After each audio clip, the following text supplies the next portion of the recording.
Welcome back to Ant on the Move. Today we're taking a little bit different look at the state of Florida. Instead of talking about SeaWorld or theme parks, we're going to talk about the Florida state parks, and specifically about the state park annual pass that you can purchase, because sometimes you don't want to be with that huge crowd of people who's at SeaWorld and Disney or Universal Studios. The parks just seem to be getting busier and busier, and maybe you want something a little bit calmer, a little something quieter to be able to do. So here is an idea.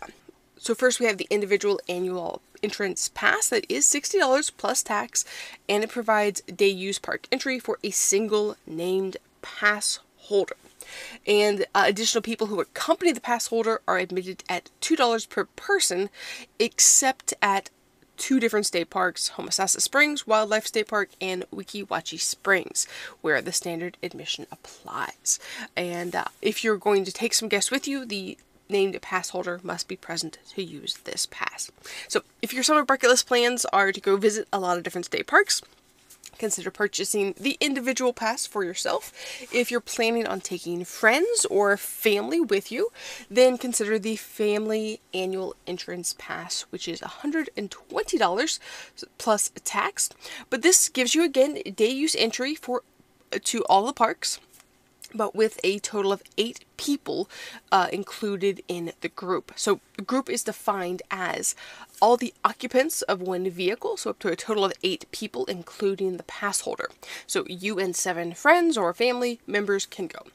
Up to 2 motorcycles, including the pass holder, or, because you may want to enter in different ways, or a total of 8 people entering on foot or bicycles, including the pass holder. So if you're going by car, motorcycle, walking in, biking into the parks, that's how it works.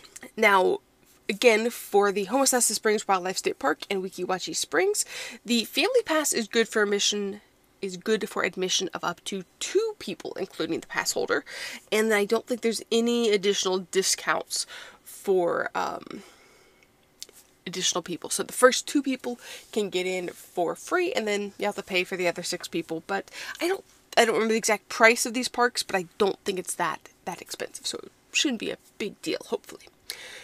Why would you want to visit the Florida State Parks system?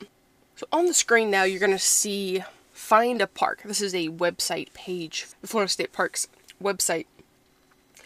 And if you see right here at the top, it says 195 parks found. Now, a couple of these are just very small, tiny little parks, but most of them are significant in size and are worth visiting, like the Alfred B. McKay Garden State Park. One place that I really want to get to the next time I'm up in Tallahassee, because I would love to see the gardens, get some cool photos in the gardens, would be awesome. There's Anastasia State Park. This is a beautiful beach, and if you happen to want to do horse riding, this is the only beach, I believe, that is allowed in the state of Florida to go for a horse ride. And there's a place nearby where you can rent a horse or learn how to ride a horse and be able to go and do that. There's tons of parks to be able to visit. There's Big Lagoons State Park. Big Shoals is another one I want to go visit that has white water. It's the only place in the state of Florida where you can do white water kind of rafting. Big Talbot Island State Parks. If you're wanting to see this petrified wood that is on the shore and see the black rocks that are on the beach, definitely a place you want to go. Blue Springs State Park, great place to be able to see manatees, especially during the winter. It's just, I'm going through here, and some of these parks I've never been to.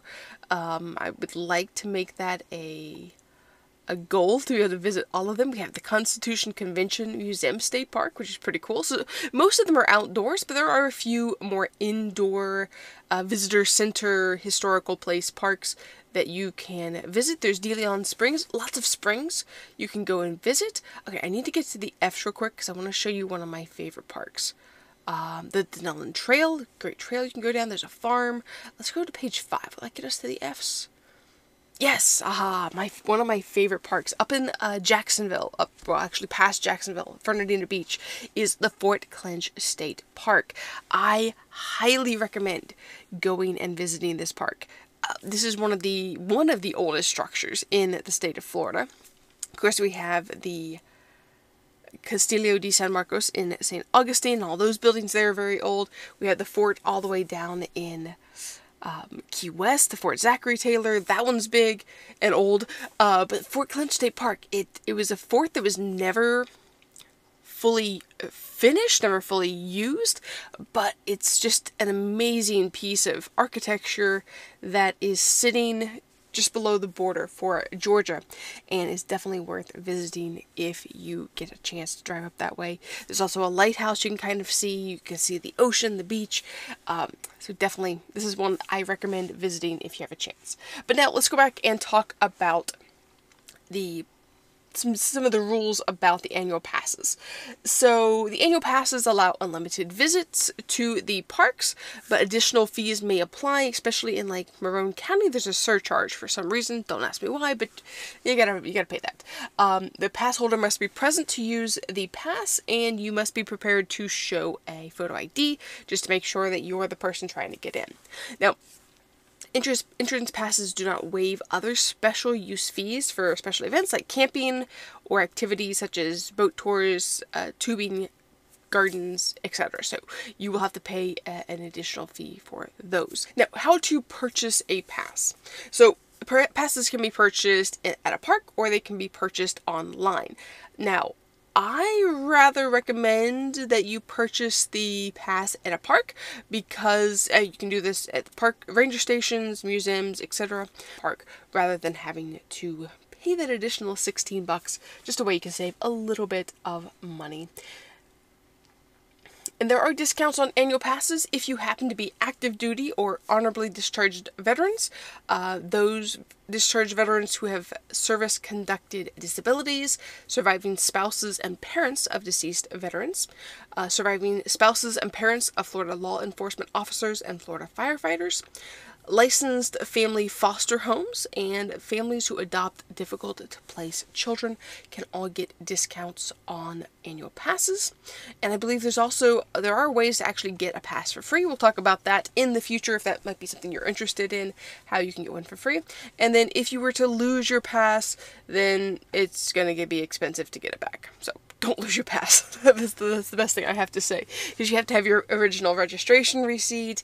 You're going to have to pay a fee, about 25% of the original purchase price, plus $15 for an individual pass card or $30 for a family card. So yeah, don't do that if you don't have to. Make sure you hang on to your card and keep it handy with you. Well, thanks for watching Ant on the Move. If you've enjoyed this video, let me know by leaving us a like and possibly subscribing if you haven't subscribed already. But we'll talk to you next time on the next Ant on the Move video.